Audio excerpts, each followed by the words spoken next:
A few years ago, the rag trade was just the rag trade. Fashion was a bit of a separate case. You know, it had these kind of odd traditions like fashion weeks. And it was a sort of quite closed off, kind of cliquey kind of thing in many ways.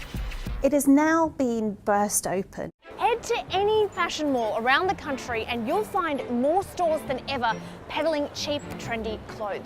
The average Australian now buys more individual items of clothing than ever before.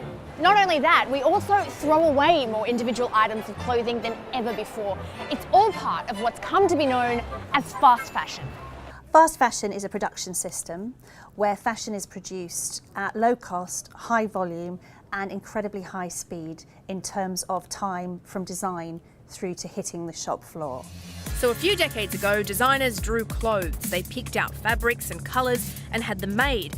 Models strutted down the catwalk wearing them. Buyers sat in the audience and decided which ones they wanted to stock. The whole process took around 6 months. Now it can take as little as 2 weeks. Hi. Nice to meet you. You too. Shall we go shopping?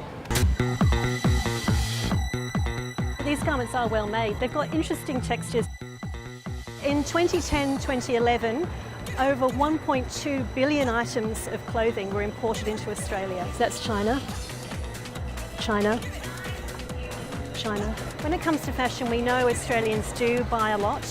And I suppose because there's a perception it's disposable because it's low cost.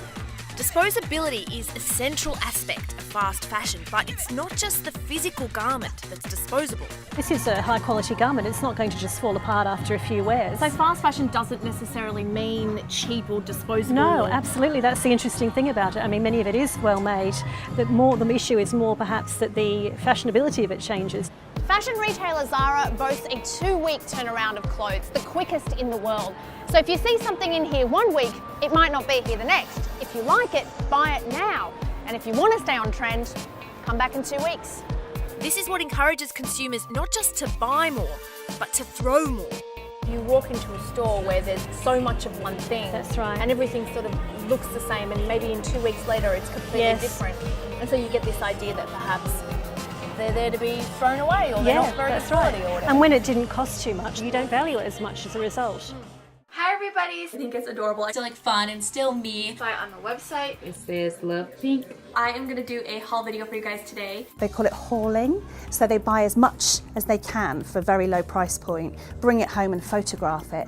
And part of their pleasure of consuming is in the haul and actually photographing the amount of stuff they've got and putting it on the internet. So I got all 4 J. Crew tops for only $54, which was such a good deal. There is virtually no pleasure derived from today's mass market consumer from owning that piece for a long time. The resources it takes to make that one piece of clothing are pretty astounding. Take your standard cotton t-shirt. Now think of how many cotton shirts you have in your wardrobe.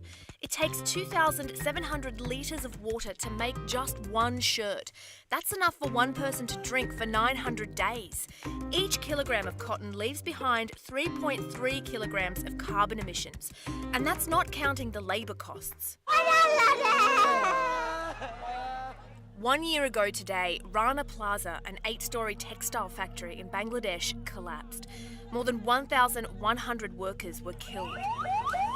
The scale of it was so horrific.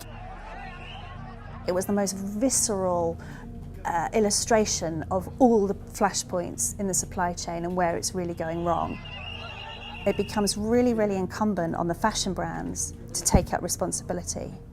We believe that consumption it's something good because it creates a lot of workplaces, not only here in the stores but also in many developing countries.